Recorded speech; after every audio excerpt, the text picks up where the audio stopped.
patternless life. Because all the time I am living in pattern. No, So please look at your statement. You are saying, I do not know how to live a patternless life. You want knowledge of a patternless life. Now please, is not all knowledge in itself a pattern? You want a pattern about patternlessness. What do you want? Isn't all knowledge itself a pattern? What else can be known? Can the mind really know that which doesn't conform to a pattern? That is called the truth. That doesn't have any contours. So how will you know it? For the mind to know anything, it must have a particular shape, a boundary, something that is discernible, something that can be detected via the senses and via the intellect. So it is only patterns that the mind can know. What is the moon for you? Isn't it a round and white pattern? Come on, please. Yes. If the moon is something that changes its shape and color and presence every night, would you be able to detect the moon and call it the moon? And forget about even the night. When you say it appears in the night, that too is a pattern. What if the moon randomly appears at any time in the day? And sometimes it doesn't appear for years. Now there is no pattern left to the moon. It doesn't have a fixed shape, it doesn't have a fixed size. It can appear at any time and disappear randomly. Is there still a moon left? Whenever the mind says it knows something, it only knows, come on please, a pattern. So when you are saying, I want to know what a patternless life is, you are demanding the impossible. Patternless life can be lived, never known. All demand to know it is a demand for security, because all knowledge is advanced knowledge. But you know what advanced knowledge? I don't mean by advanced, but sublime. When I mean advanced knowledge, I mean knowledge before the event. Knowledge about the future. You want knowledge in advance about what to do next. That vests you with a false sense of security. That makes you feel that you are not entering a totally strange land. That makes you feel that you already know what's going to happen next and you are prepared for it. I now have knowledge of what would be happening in the night. They are planning to dunk me. Buckets full of water have already arrived.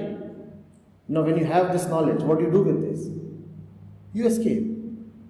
Because they are planning to dunk me, I won't be there. And if I am there, I'll be there with a raincoat. Yep. That is the use of knowledge.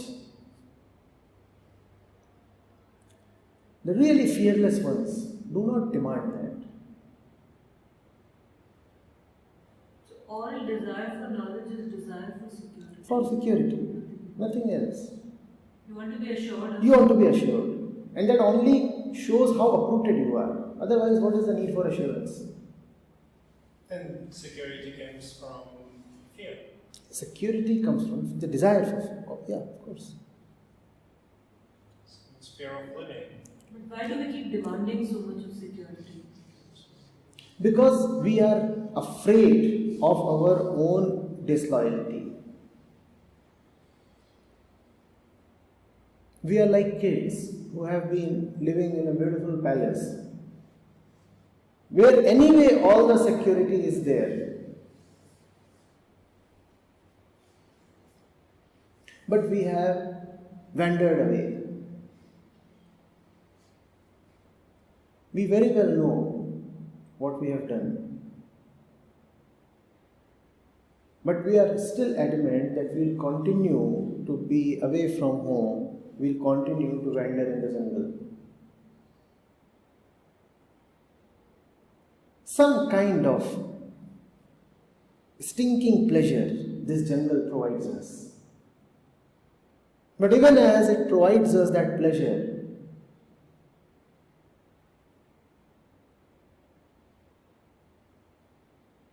it terrifies the hell out of us.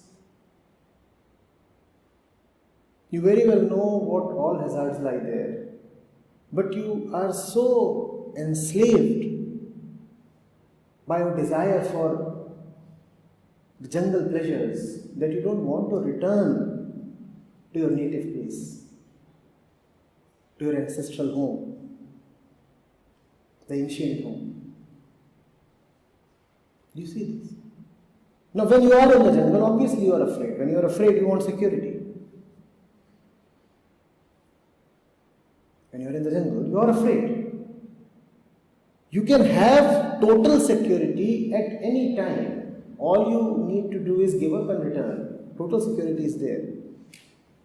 It is not as if there is great valiance in escaping to the jungle.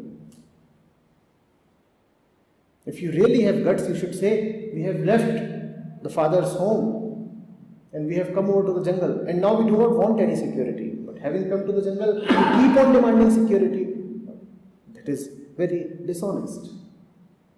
On one hand, you have left behind the place that offered you unconditional security. On the other hand, now you keep shivering and asking for security. If you really wanted security, why did you stray out? That's our contradictory situation.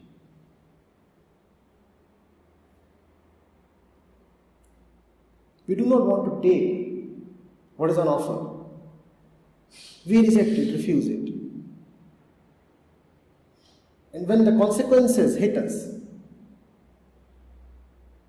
then we demand exactly what we have left behind.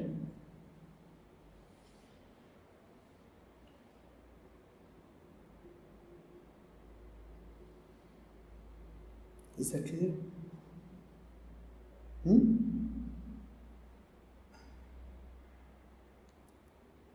you are insecure because you are wandering in the jungle.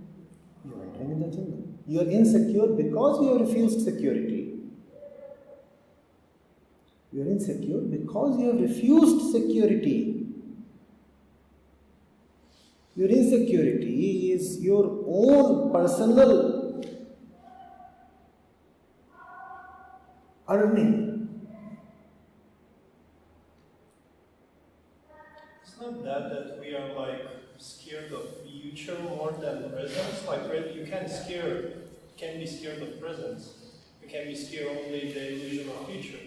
So for example, if you are right now sitting here, you have nothing to be scared. So this means that you can just... Yes, but what comes first? Fear of the future or dislocation from the present? So if it comes first, the presence, then it's like you don't have any fear. But if you're like thinking about future, this means that you're losing the presence. That's it. No, that's not the cause of losing the future or losing the present. Yeah. That's why I ask you, what comes first? The cause comes prior to the effect. The cause always is the ego tendency. You wander away, that comes first. And then you start shivering because you have wandered away. There is no future without firstly being disloyal to the present. And mind you, when I say there is no future, I do not mean that we have to discount all thoughts of the future. I mean the emphasis one puts on the future. I mean the way the future gets highlighted in our mind. When something becomes very important to you, it starts rivaling the position held by God. What else is God? The first one, meaning the most important. Now, if your future becomes so very important to you, then what is the future rivaling? What is the future competing with? And very often, in our own personal selves, future wins over God. The future becomes more important than God. So there is no harm as such in contemplating the future, in planning or programming with respect to the future. But you have to look at the space you give to the future in your mind. What does the future indicate? Does the future indicate that which the future cannot really provide? Are you hopeful that the future will become a substitute to God? Peace is God, love is God, security is God. Instead, if you start hoping that the future will give you love, peace and security, then you are demanding that from future which you should have ideally demanded from God, because God is the only provider. And when God provides, it doesn't provide with a promise. God provides immediately. God doesn't say, well, the dispatch has been released and it will reach you in a week's time. God says, given, tathastu. Or does God ever say, it's going to happen after 10 years? So your order has been taken and your pizza will take 20 minutes to arrive. Is that the way God ever behaves? Either it's granted or you don't deserve it.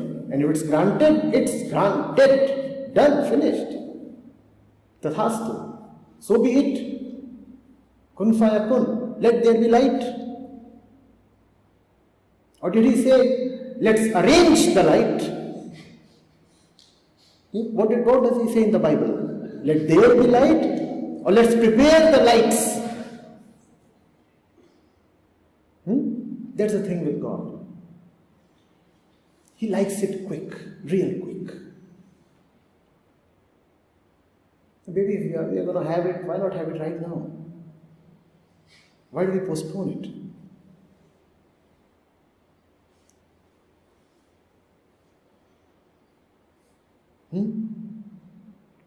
And that's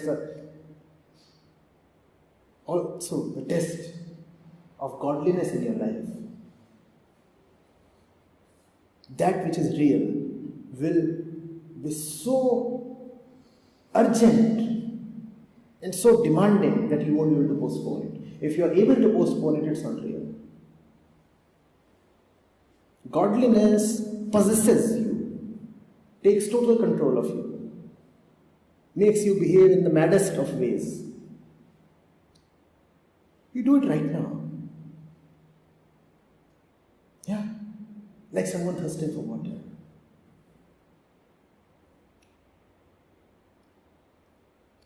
Like someone who has been deprived of the beloved arms for years. You don't say, I'm prepared to wait a few hours more. You say, I want you right now. I want you right now. Doesn't matter what the conditions are.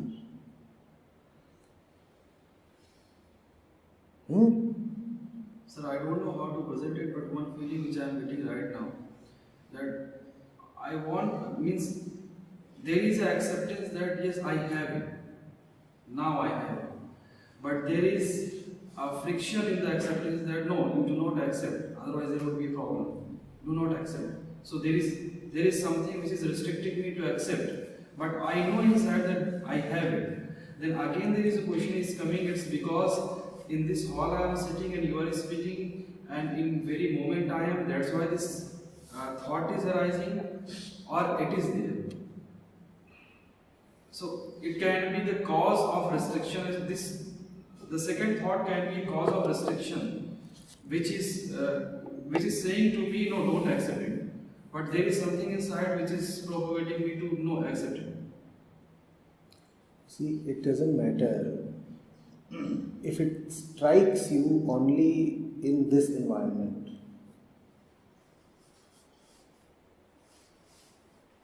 The question is, does it strike you even in this environment? People often say something similar to what you have just said. They say, when we are in front of you, then we have this feeling that we have it. Then we have this thing about realization. And thereafter we lose it. The session gets over, we walk out, and then there is the entire wide world, and we get lost. So they pose the question, why does it happen only in particular environments? My question to them is, does it happen even in particular environments? Is it really happening even now? If it is happening even now, even with all the favorable conditions that have been created, then it's a great relief and mercy. If it can happen right now, then it can happen at other times and places as well. Do not worry about what will happen outside. Do not worry about what will happen in the future. Ask yourself, is it happening even right now? And if it is not happening right now, then you have to ask yourself, what kind of permissions are you still denying? What are you still latching on to? What is still so precious to you? Why are you not allowing it to happen? Otherwise, there can be no hindrance. There is Krishnamurti, there is you, there is me, there is the river, and there is this beautiful night. Have you looked at the moon tonight? The crescent moon? And it's the auspicious day of Mahashivratri. Auspicious night rather. How is it possible that it does not happen? How is it possible that you are not going to go mad? Come on. Come on. What are you after? And what's after you? What are you sticking to? Answer that. Answer that to yourself. The key is with you. The lock is helpless. The lock is no more resistance. The lock is a toy. You can open it any time. Why is the lock still a barrier? The key is right in your hands. Don't talk about the lock. Don't talk about the problem. The ultimate solution is available to you. Why is it still not working for you? When all the keys, when the master key is in your hand, why are the locks still too big upon you?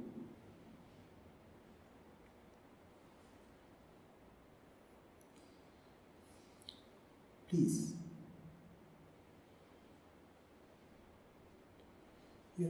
There are patients who visit the best of specialists,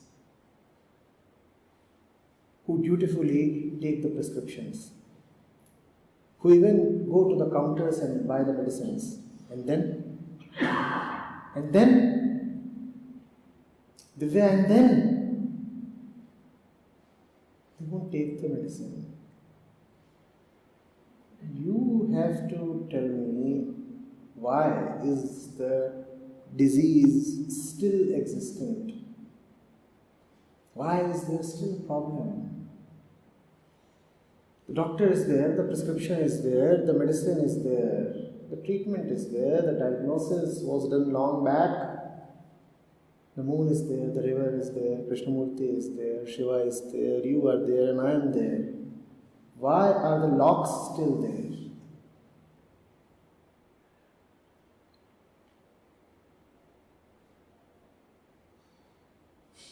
How many times do you want the prescription to be repeated? And the doctor